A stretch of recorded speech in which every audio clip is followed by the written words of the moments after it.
நாடாளுமன்ற தேர்தல் நெருங்கிக் கொண்டிருக்க மாநிலம் மட்டுமின்றி தேசிய அளவிலும் காங்கிரசுடன் திமுக கூட்டணியில் இடம்பெற்றிருக்கும் நிலையில் சீட்டு வாங்கத்தான் காங்கிரஸ் கட்சி நடத்துவதாக திமுக அமைச்சர் ராஜகண்ணப்பன் நிகழ்ச்சி ஒன்றில் பகிரங்கமாக விமர்சித்திருப்பது அரசியல் வட்டாரத்தில் பெரும் அதிர்ச்சியை ஏற்படுத்தியுள்ளது. திமுக தலைமையில் கூட்டணி கட்சிகளின் தொகுதி பேரங்கள் தொடங்கிவிட்ட நிலையில் திமுக அமைச்சர் காங்கிரஸ் குறித்து இவ்வாறு பேசியிருப்பது முக்கியத்துவம் வாய்ந்ததாக பார்க்கப்படுகிறது. ஒரு நாளை காங்கிரஸ் கட்சியில் என்னென்னா சீட்டு வாங்குறதுக்குன்னு கட்சி எடுத்துருது.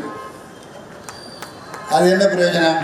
உழைக்கணும், மக்களுக்கு செய்யணும், நல்லது செய்யணும்னு கட்சி நடத்துறது இல்லை. அப்புறம் எலெக்ஷன் வந்தோடனே அப்புறம் வாரது, எட்டி பார்க்குறது, இது வந்தாலும் மக்கள் மத்தியில் ஈடுபடுறது இல்லை. அதனால தான் பாரதிய ஜனதா கொஞ்சம் ஆட்டம் போடுறானே தவிர, நான் ஒரு காங்கிரஸ் அது திருநாக்கரசு ராமநாதபுரத்தை கேட்குறாரு. நான் சொன்னேன், நீங்கள் திருச்சியில் நீங்கள் அங்கே போய் அங்கே நேரம் ஒத்துக்கிற மாட்டேங்கிறாங்கிறார்.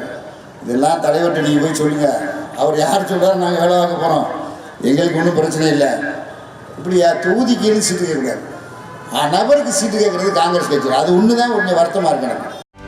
செய்திகளை உடனுக்குடனும் துல்லியமாகவும் தெரிந்து கொள்ள சப்ஸ்கிரைப் பண்ணுங்க.